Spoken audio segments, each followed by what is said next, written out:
우리 사랑하는 청학교회 성도 여러분, 평안하십니까? 네, 여러분들과 함께 어제와 오늘 같이 말씀을 나누게 돼서 매우 기쁘게 생각합니다.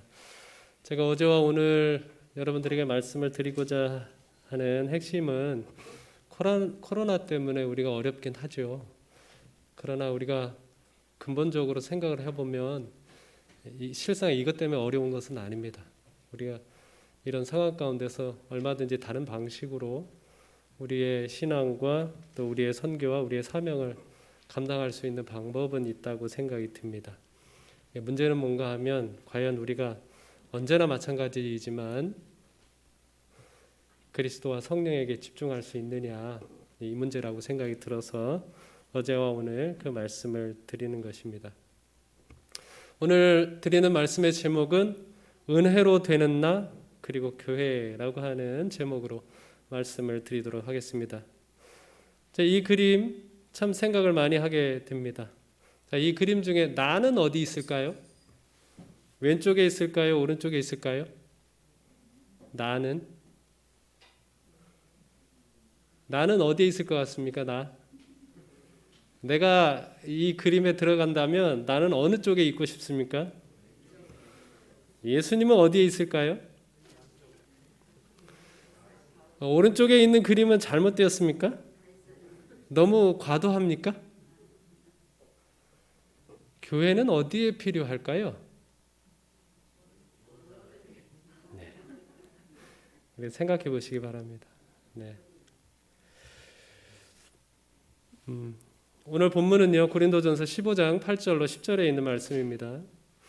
맨 나중에 만삭되지 못하여 난 자 같은 내게도 보이셨느니라. 나는 사도 중에 가장 작은 자라. 나는 하나님의 교회를 박해하였으므로 사도라 칭함받기를 감당하지 못할 자니라. 그러나 내가 나 된 것은 하나님의 은혜로 된 것이니 내게 주신 그의 은혜가 헛되지 아니하여 내가 모든 사도보다 더 많이 수고하였으나 내가 한 것이 아니요 오직 나와 함께 하신 하나님의 은혜로라. 이 은혜라는 말은 바울이 기록한 성경에서 약 96회 언급이 되거든요.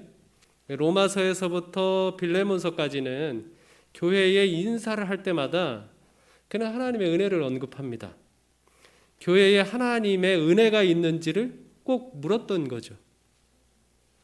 사도 바울, 그의 목회 사역에 있어서 왜 그토록 은혜가 중요할까요? 오늘 본문은 이 사도 바울의 모든 사역의 동기가 하나님의 은혜에 있었다고 고백하고 있는 겁니다.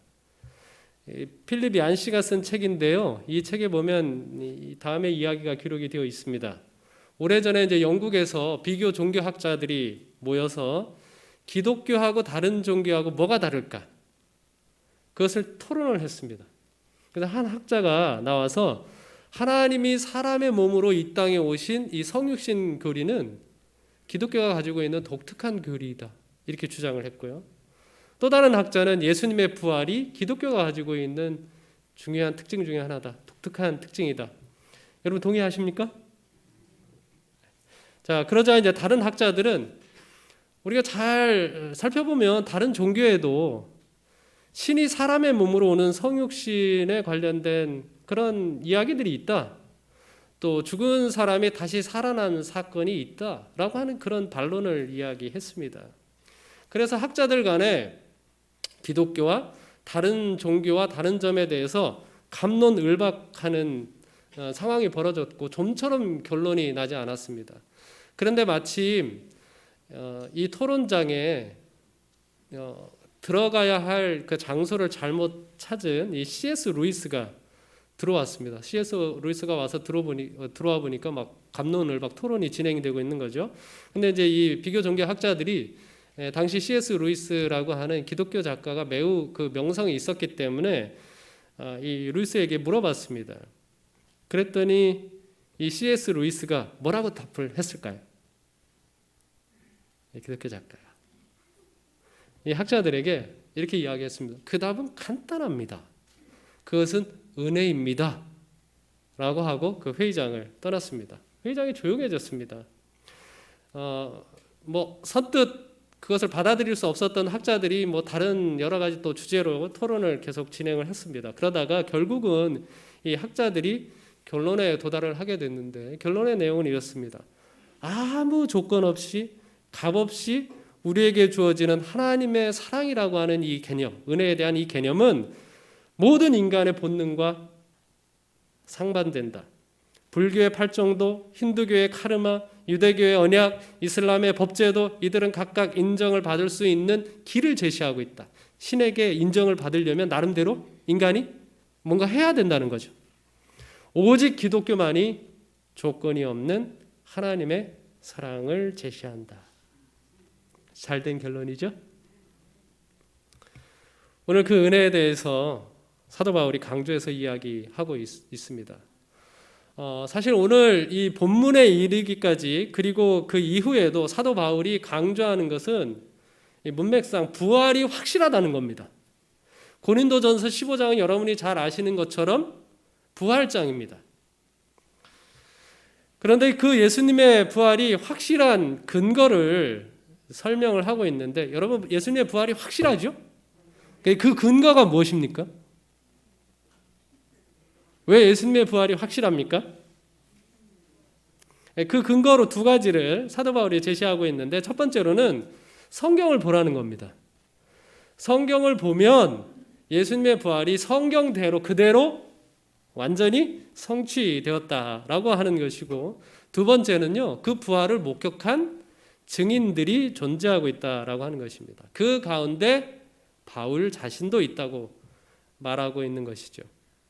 그러면서 내가 예수님의 부활이 증인이 되었다고 하는 것은 순전히 무엇 때문이다? 하나님의 은혜 때문이다라고 이렇게 이야기하고 있습니다. 여러분, 누구나 부활하신 예수님을 보았을까요? 그것은 아닙니다. 원하는 사람은 누구나 부활하신 예수님을 보았나요? 그것도 아닙니다. 특별히 성전 미문에 앉아 있었던 그 안전뱅이를 기억하시죠? 그 지체장애인. 예수님을 뵙고 치료받기를 원해서 예루살렘까지 왔습니다. 근데 그가 도착했을 때 마침 예수님께서 뭐 하셨어요? 십자가에서 돌아가셨습니다. 그래서 예수님을 꼭 만나보고 싶었어요. 자기의 모든 이 인생의 문제를 해결하고 싶었던 것이죠. 저도 꿈에서라도 예수님 얼굴 한번 보고 싶어가지고 기도도 많이 했거든요. 근데 지금까지 한 번도 예수님이 보여주지 않으셨습니다. 좀 서운한 마음이 있습니다. 한 번은 꿈을 꿨는데 이제 재림하시는 예수님의 모습을 봤는데 예수님의 얼굴은 또 안 보여주시고 이렇게 빛으로 이렇게 하는 장면만 이렇게 보여주더라고. 하도 이제 원하니까 그런 장면을 보여주지 않았나 생각이 드는데 어쨌든 안 보여주셔요. 원하더라도. 예수님의 부활을 목격한 사람들이 어떻게 되죠? 우리가 순서대로 이야기하면 로마 병사들, 그 다음에 여인들, 막달라 마리아, 시몬, 베드로, 엠마오의 두 제자, 그리고 제자들, 그리고 500여 형제, 그리고 주님의 형제 야고보 등. 그 다음에 맨 마지막이 누구예요? 바울입니다. 사도 바울. 여기 이거 보시면 예수님의 부활을 목격한 사람들은 예수님을 다시 보고 싶어 했던 사람들이 물론 대부분입니다. 그러나 로마 병사들이나 바울 같은 경우는 예수님을 보고 싶은 생각이 전혀 없었던 사람들이죠. 근데 봤어요. 그러므로 이 이야기 속에서 우리가 얻을 수 있는 교훈은 무엇인가 하면 주님의 나타내심, 다시 말씀드리면 하나님의 은혜는 우리가 원하느냐 그렇지 않느냐 그것과 크게 상관이 있는 것 같지는 않습니다. 원하는 만큼이라기보다는 필요한 만큼 충분히, 이것이 하나님의 은혜가 가지고 있는 속성입니다. 신앙의 중요한 원칙이기도 하고요. 그래서 저의 바람은 무엇인가 하면 내가 원하는 것과 하나님이 필요로 하는 것, 이게 좀 딱 들어맞았으면 좋겠다라고 하는 생각을 갖습니다. 우리가 하나님께 기도를 많이 하잖아요. 내가 원하는 것이 많이 있잖아요. 그런데 그 내가 원하는 것이 하나님께 기도했을 때 온전히 들어지지 않는 경우가 많아요? 많이 있습니다. 그래서 무엇 때문일까요? 내가 원하는 것과 하나님이 필요로 하는 것이 일치되지 않으니까.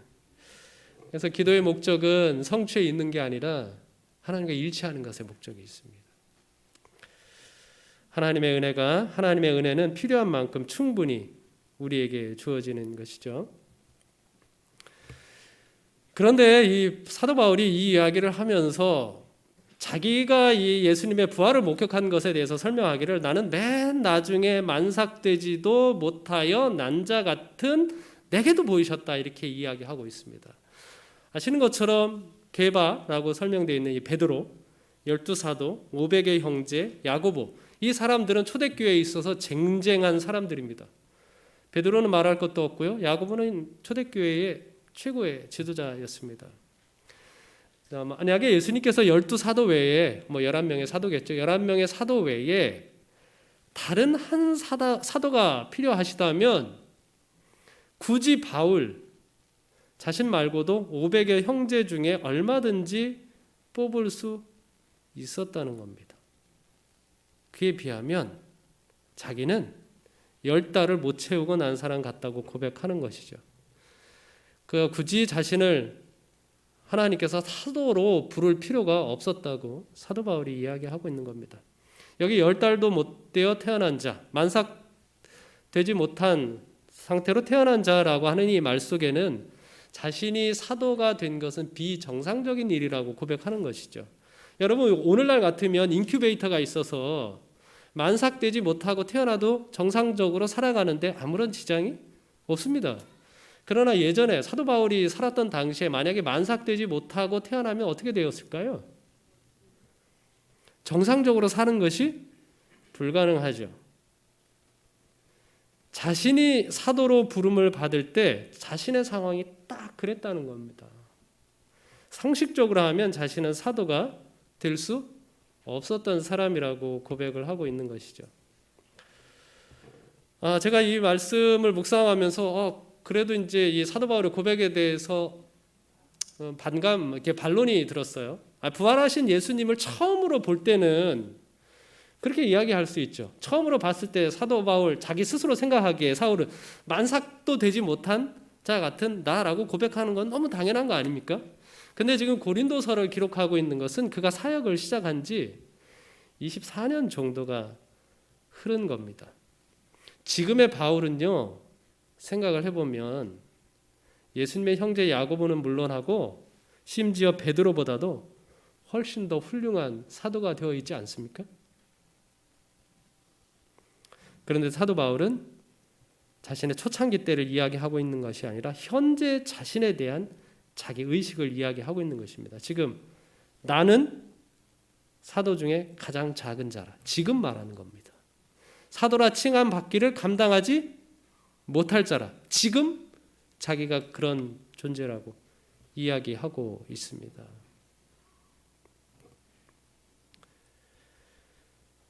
사도 바울은 오늘날로 치면 하나님이 우리 기업이 너무 커서 정리해고 좀 해야 되겠다 이렇게 생각을 하면 가장 먼저 정리해고 될 사람이 누구라고 생각하는 거예요?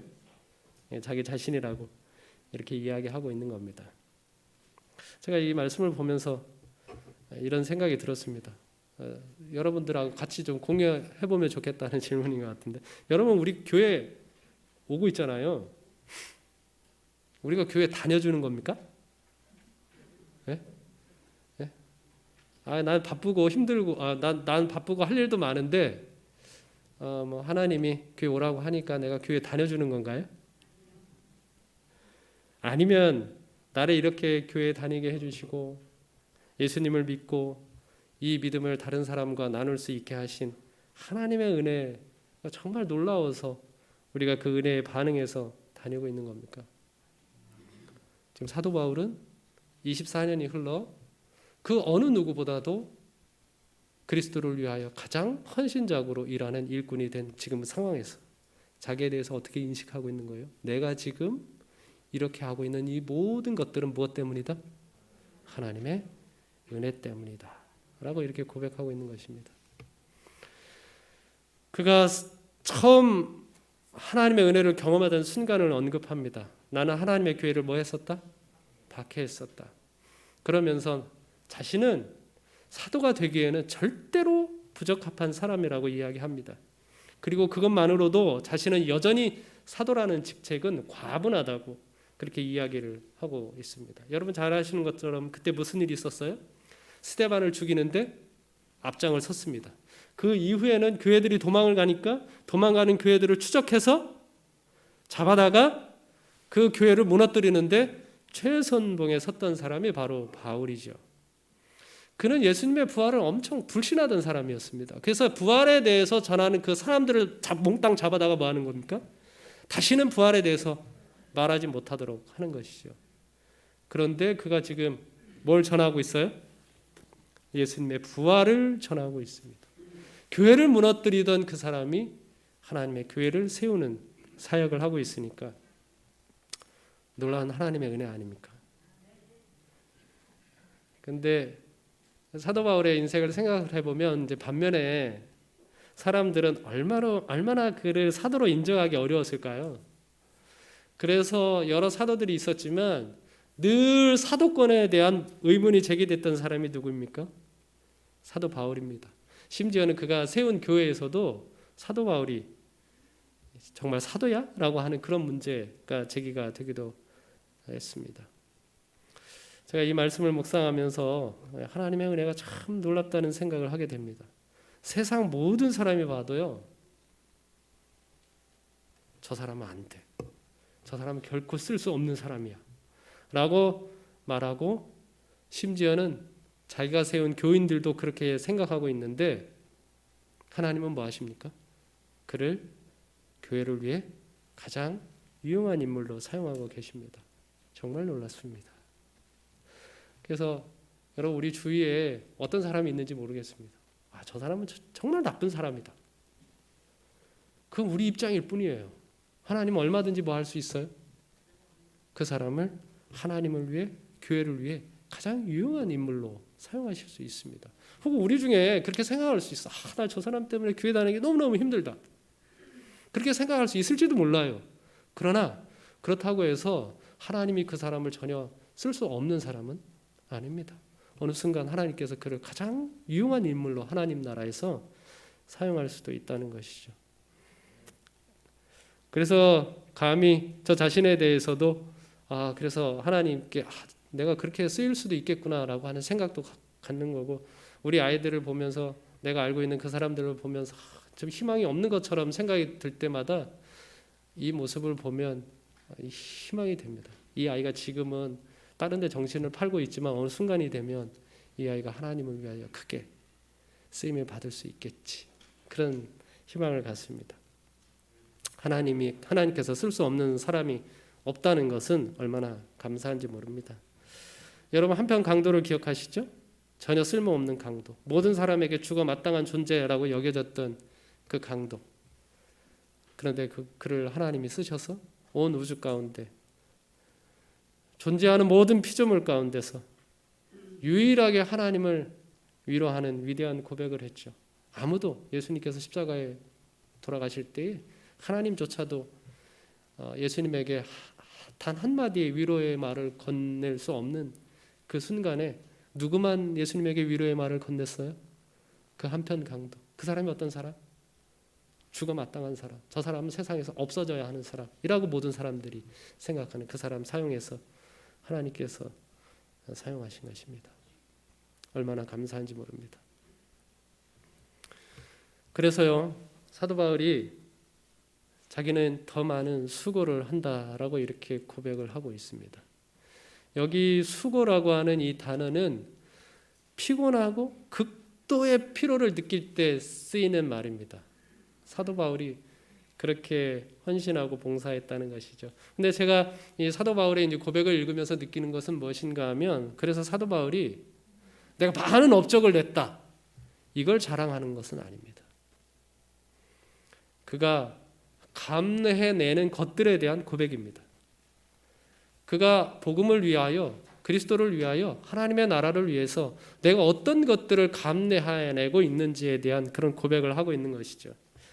고린도전서 9장에 보면 바울이 말한 수고들이 등장을 하는데요. 여기 보면 게바처럼 아내를 데리고 다닐 권리가 있지만 나는 그렇지 않다. 이런 고백을 합니다. 두 번째로는 이제 자비량 선교사였다. 이렇게 표현을 하고 있는데, 이 바울은요, 복음을 전하는데 방해가 될까봐 교회에 신세지지 않으려고 무척 애를 썼습니다. 그도 그럴 것이요. 우리 충분히 이해할 수 있습니다. 왜냐하면 이제 어느 교회에서 교회 직원회를 열었습니다.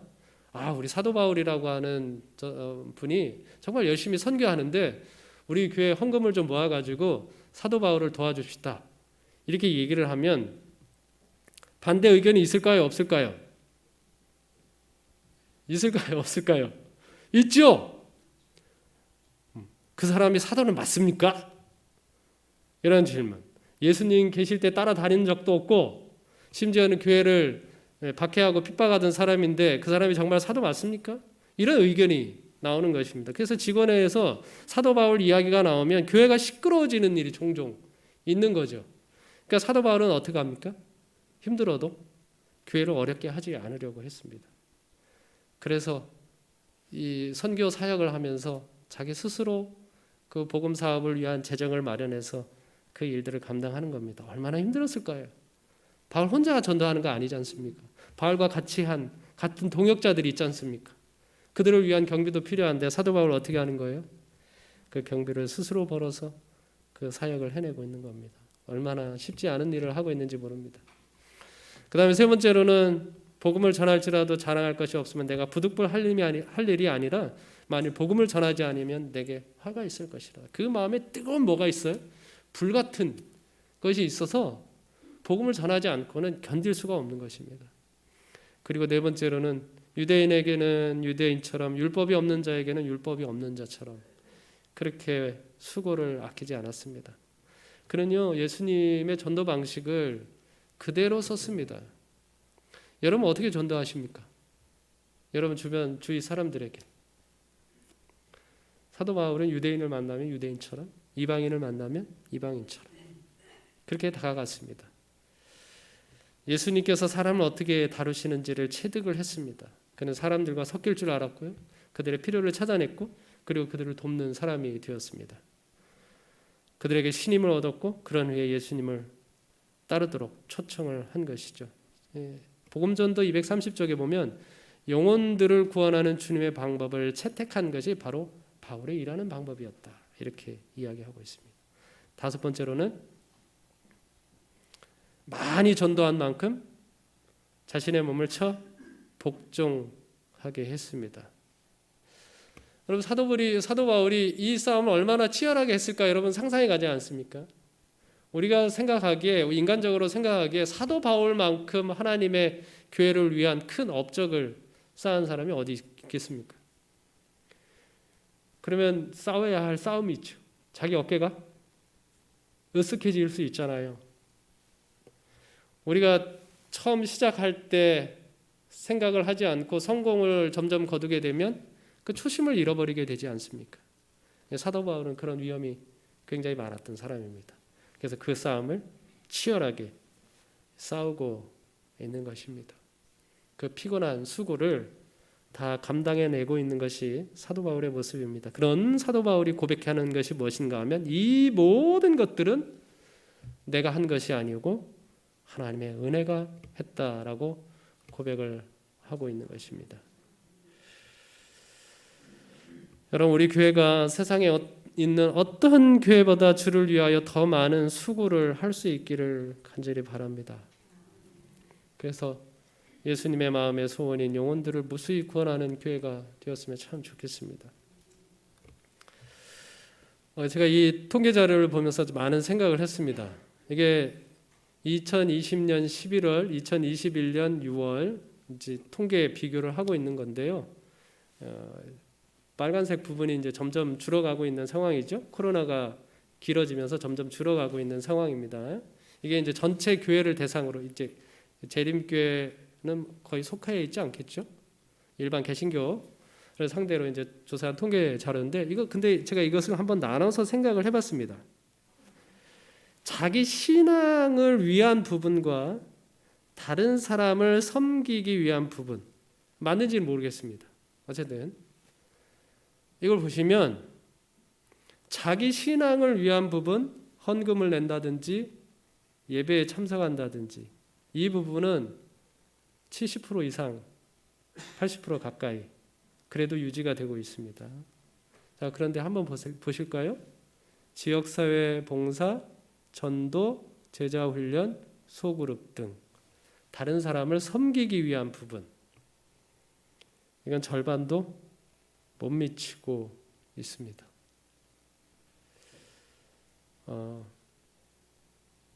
생각해 볼 문제라는 생각이 들었습니다. 이거는 우리 교회 통계거든요. 서정은 앞에 통계입니다. 이게 참 저는 흥미롭게 보게 됩니다. 우리 교인들이요, 이거 작년 4월에 조사한 겁니다. 그러니까 2021년 코로나가 한참일 때인데 조사한 건데, 우리 교인들 행복하다라고 답한 분들이 한 81.5%입니다. 80% 이상이 나는 행복하다고 생각합니다. 재림 교인이 된 거에 대해서. 그리고 우리 교인들 기도도요, 매일 기도하시는 분이 한 80% 정도 됩니다.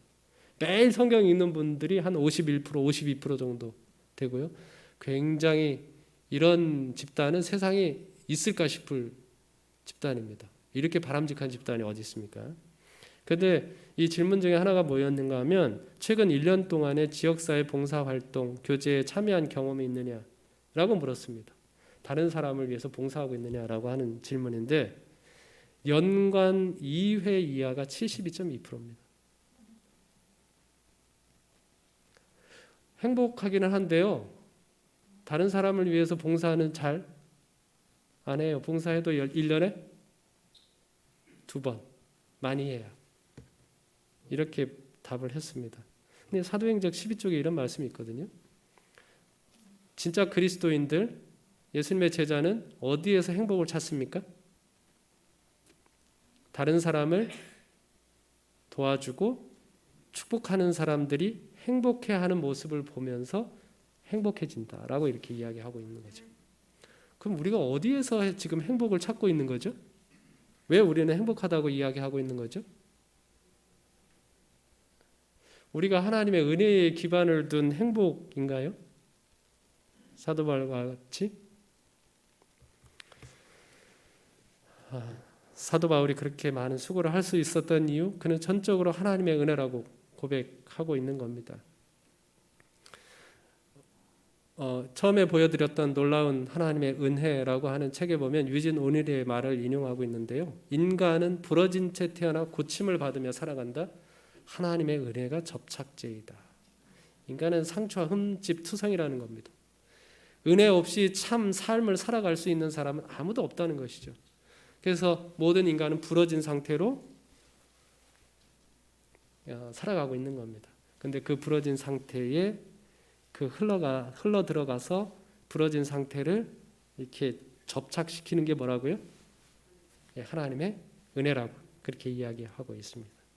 세상에 나의 능력과 나의 열정이 아닌 하나님의 은혜를 가지고 나아갈 수 있어야 하는 겁니다. 그래서 교회에 필요한 게 무엇인가? 성령의 충만입니다. R.A. 토레이라고 하는 사람이 무디 목사님하고 함께 세계의 선교를 위해서 헌신하셨던 분이신데요. 이분의 손자가 또 이제 한국에서 선교를 했는데, 지금은 이제 손자는 돌아가셨고 손자 며느리가 지금 한국에서 예수원이라고 하는 곳에서 북한 선교를 위해서 준비하고 있습니다. 근데 이 토레이 목사님이 이 성령 충만을 자주 강조를 했습니다. 그 내용을 잠깐 좀 읽어드리면, 나는 아침에 일어나면 성령 충만을 위해서 기도합니다. 하나님, 성령 충만하게 도와주십시오. 왜냐하면 성령 충만하지 않으면 오늘 하루 나는 너무나 쉽게 흔들릴 수 있는 사람이기 때문입니다. 하나님, 제가 성령 충만하다고 느끼지 못할 때 함부로 말하지 않도록 도와주십시오. 성령 충만하지 않을 때 말하면 실언이 되기 쉽고 사람들에게 상처를 주기 쉽기 때문입니다. 이게 교회의 기도가 되어야 되지 않을까요? 하나님, 제가 성령 충만하지 않을 때 제 인생에 중요한 결정을 하지 않도록 도와주십시오. 성령 충만하지 않으면 저의 결정은 잘못될 가능성이 항상 있기 때문입니다. 선지자도 이와 같은 말씀을 하십니다.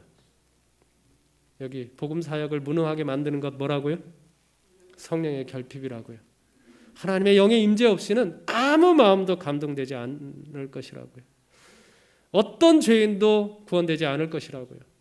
이와는 달리 만일 그리스도와 연결되어 있다면, 만일 성령의 선물이 그들의 것이라면, 제자 중 가장 무식하고 궁핍한 자일지라도 하나님께서 그들을 뭐로 만드실 것이다? 우주에서 가장 최고의 영향력이 흘러나오는 통로로 만들 것이다 라고 말씀하셨습니다. 우리 교회가 그런 교회가 되기를 간절히 바랍니다. 말씀을 좀 마무리해야 되겠네요. 이 그림을 그린 분께서 제목을 이렇게 붙였습니다. 왼쪽은 은혜, 오른쪽은 놀라운 은혜. 제목을 잘 붙였나요? 우리 은혜의 용량이 오른쪽만큼 되어야 진짜 변화가 옵니다. 예수님 당시 유대인들은요, 어느 정도만 원했는가 하면 왼쪽 정도만 원했습니다. 그 정도만 하나님 하게 해주세요. 우리끼리만 하나님의 나라 이루고 우리끼리만 하나님의 은혜 받을 수 있게 해달라고 그렇게 요청했죠. 근데 예수님께서 그걸 받아들이지 않으셨습니다. 예수님은 세리와 죄인의 친구가 되셨죠. 그들에게 하나님의 은혜가 필요하다, 하늘의 도움이 필요하다라고 하시면서 나아가셨죠. 그 유대인이 원했던 왼쪽 정도만 원했던 그 교회는 결국 문을 닫았습니다. 예수님은 오른쪽 정도만큼의 교회를 세우고자 하셨고, 초대교인들은 결국 그런 교회를 세워냈습니다. 우리 교회가 그런 교회가 되기를 간절히 바랍니다. 놀라운 하나님의 은혜라는 책에 이 책을 기록한 이유를 이렇게 좀 시작을 합니다. 이 저자 필립 얀 씨가 시카고에서 밑바닥 인생들을 상대로 봉사하고 있는 친구의 이야기를 들었습니다. 근데 친구 이야기가 이런 이야기입니다. 창녀 하나가 나를 찾아왔네. 집도 없고 몸도 병든 데다가 찢어지게 가난해서 2살 먹은 딸 아이 하나 먹여 살릴 수 없는 처지였지. 울먹이며 하는 이야기가 자기 딸, 이 2살 된 애를 변태 섹스를 밝히는 남자들한테 돈을 받고 팔아왔다는 겁니다. 왜 팔았느냐? 그 딸의 몸을 1시간만 팔면 자기가 하룻밤 버는 것보다 수입이 훨씬 좋으니까 그걸 가지고, 수입을 가지고 마약 먹을 돈 됐다는 겁니다. 끔찍한 얘기죠. 법적인 들은 이 사람에게 이제 법적 책임이 있습니다. 아동 학대 사례는 무조건 신고하도록 돼 있으니까요. 근데 어쨌든 이분이 그 이야기를 들으면서 그 여자에게 이야기를 했습니다. 그렇게 돈이 없으면, 그렇게 힘들면 교회 가서 도움 받아볼 생각은 안 해봤냐고 그렇게 물었어요. 그 창녀의 반응이 뭐였을까요? 그 창녀가 그 말을 한 이 필립 얀 씨의 친구의 얼굴을 위에서부터 아래까지 쭉 훑어본 다음에 아주 충격적인 표정을 지으면서 이렇게 얘기했다는 겁니다. 교회요? 거긴 뭐하러 갑니까? 그렇지 않아도 비참해 죽겠는데 가면 그 사람들 때문에 더 비참해질 거예요. 이렇게 이야기했다는 거죠. 여러분, 이 이야기를 듣고 여러분은 무슨 생각이 드세요? 저자는 이런 생각을 했답니다. 이 창녀와 다를 바 없는 사람들은 예수님이 계실 당시에는 예수님을 찾아갔다. 그들은 예수님을 피해 달아나지도 않았다. 자신이 비참하면 할수록 예수님을 피난처로 삼았던 것이다.